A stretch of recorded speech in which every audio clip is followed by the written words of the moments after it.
मित्रांनो नमस्कार. कवी प्राविश्य यूट्यूब चॅनलवर आपलं हार्दिक स्वागत. आज आपण आलोय माझ्या या मस्तपैकी जीवन जगणाऱ्या धनगर मित्रांच्या सोबत. नॅशनल हायवे, बिजापूर हायवे या रोडवर या रानामध्ये मला शेकडो मेंढ्यांच्या बरोबर हे मेंढपाळ दिसले आणि मन गहिवरून आलं. यांच्याशी संवाद साधावासा वाटला आणि म्हणूनच तुमच्यासमोर गाणं माहिती आहे ना तुम्हाला ते, धनगराची मेंढर ग धनगराची मेंढर मातीवनी कुणी काळ, माहिती आहे ना, सुंदर गाणं आहे. चला मग या धनगरांची काय आहे कथा, काय आहे व्यथा, काय आहे, ही एवढी जनावरं हे कसे ओळखतात, त्यांची ओळख करून घेऊया. तुमचं नाव काय? शिवाजी. तुमचं? जानबा आरकेरी. जानबा आरकेरी. तुमचं? मल्हारी. मल्हारी. आज्या तुझं नाव काय? मारुती. मारुती. कवापासनं करताव हे सगळं? मेंढर घेऊन फिरताव तुम्ही कवापासनं? 50 वर्षी झालो. लय वर्ष झाली.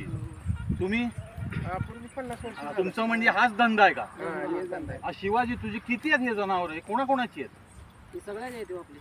तुमच्या सगळ्याची हो, आहेत? सगळ्या मग कोणतं जनावर कोणाचं कसं ओळखता हो ओळखू तुम्ही? येते आपल्याला. ओळखू येते? आपलं आपलं आपल्याला ओळखू येणार. काय त्याच्या जाती आहेत का काही वेगळ्या वेगळ्या, कसं ओळखता? नाही कलर व्हायला वेळ असतील. बर. थोडं आता व्हायला तुम्ही वेळ आता तुम्ही कुठने आलाव? असतील. आम्ही विजापुरावरून आलो. चालत आलाव का? हो चालत. आणि चालतच तुम्ही आता जाणार? हो चालतच निघाले आता. कुठपर्यंत जाणार? आता चालू आहे आता गावाकडे. आता तुम्ही विजापूरकडे चालला? हो, विजापूर. गावाकडं? हो. म्हणजे तुमचं आता फिरणं संपलं म्हणायचं. संपलं. का बरं? पावसाळ्यात तुम्ही फिरत नाही? फिरत नाही. बर. मग तुमच्या गावामध्ये हो. पावसाळा झाला की तुम्ही जाताय, तेव्हा एवढ्या जनावरांनी तुमच्या गावात चारा आहे का? हो आहे की. तुम्ही आता या रस्त्याने चालला हायवेवर हो. आणि समजा तुम्हाला एक 15-20 किलोमीटर काय मिळालंच नाही यांना खायला, तेव्हा काय करता? तसं कुठं तरी काय शेतकऱ्या कोणी देऊन असं चारा घेऊन चारायचं. मग एवढ्या लोकांना देतं का ते, एवढ्या मेंढरांना? गावलं चाराय ना गावलं म्हणजे त्याविषयी असं बसवायचं. मग उपाशीच ते. मग आता तुम्ही ह्या रानात बसवलं यांना. हो. मी असं ऐकलंय हा. की मेंढ्या जर बसवल्या हा. तर त्याच्या त्या लेंड्याचं खत बनतं. हो खत म्हणते. मग ते पैसा तुमचं उत्पन्न असतं का? हो हो आहे की. मिळतं का? हो मिळते की. मग तुमच्या सोबत कुटुंब कबीला सगळं असतं काय? हो असतं की. मग ते कुठे पालं दिसत नाही ते मला. ते दगड महाग आहे तेवढी. मागं तिकडे पालं का? हो महाग आहे. आहेत तुमचे हो आहे. खाण्यापिण्याची सोय आहे? आहे. बर. आता या मेंढ्याला जे ऊल वाढते ना अंगावर, हो. लोकर, हा. मराठीत लोकर म्हणतात, हा लोक. तुमच्या भाषेत काय म्हणतात? लोकरच म्हणते. लोकरच म्हणतात. हो. मग ती तुम्ही काढताव का? काढतो की. ती विकताव का?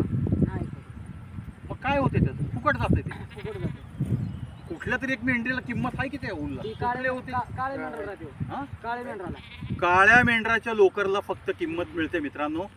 हे असं रस्ती फिरतात, घरदार नाही, जिथं जाईल तिथं झोपड्या टाकायच्या, जे मिळेल ते अन्न खायचं आणि मग ह्या मेंढ्यांची संख्या जशी वाढत जाते तशी तशी थोडीफार मेंढी विकली जातात. विकताव का हे? हो, विकतो की. मग कोणी पाळायला नेतं, कोणी कापायला नेतं. हो.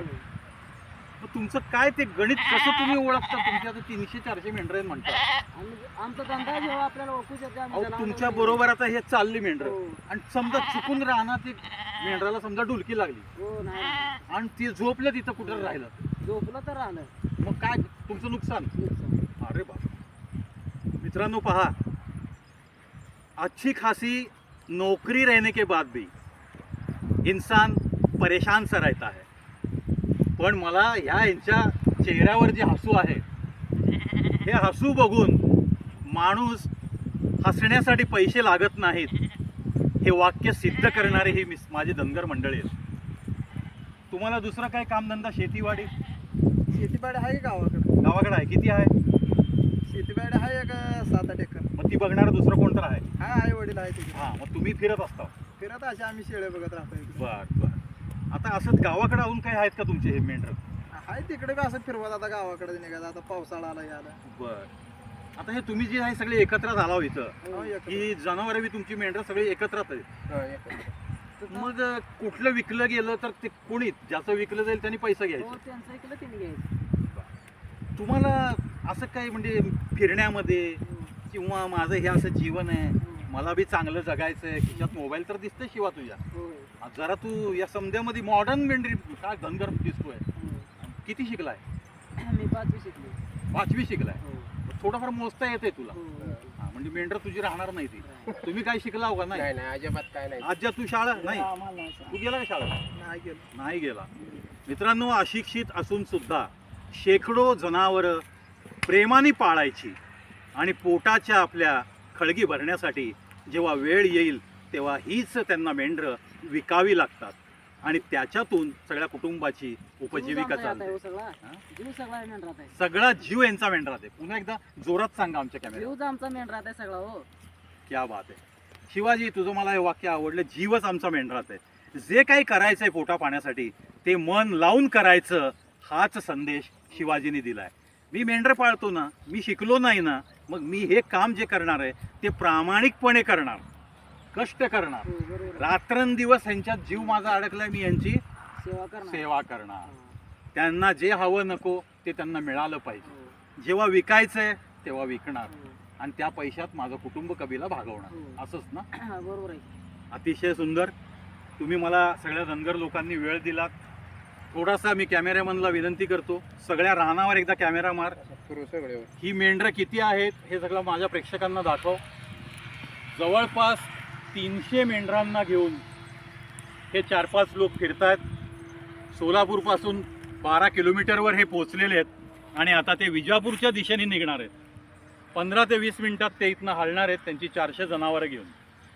पलीकडं पण एक रान आहे. पलीकडच्या रानात सुद्धा अजून 200 मेंढरं दिसत आहेत. फक्त मध्ये कंपाऊंड वॉल आहे म्हणून मी दिलगिरी व्यक्त करतो.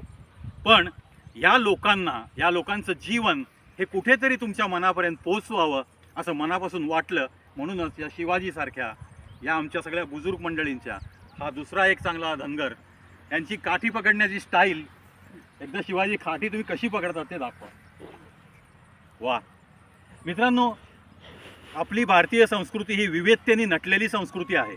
अनंत जाती, अनंत धर्माची लोक या आपल्या भारत देशात किती एकोप्याने राहतात. प्रत्येकाची संस्कृती निराळी, प्रत्येकाच्या चेहऱ्यावरची रेषा निराळी. पहा, प्रत्येकाच्या चेहऱ्यावरचं हास्य निराळं. आजच्या जरा हसून दाखव तिकडं. बरोबर. आशा करतो मित्रांनो, या धनगर लोकांच्या थोड्याशा कथा आणि व्यथा तुमच्या मनापर्यंत पोहोचल्या असतील. धन्यवाद.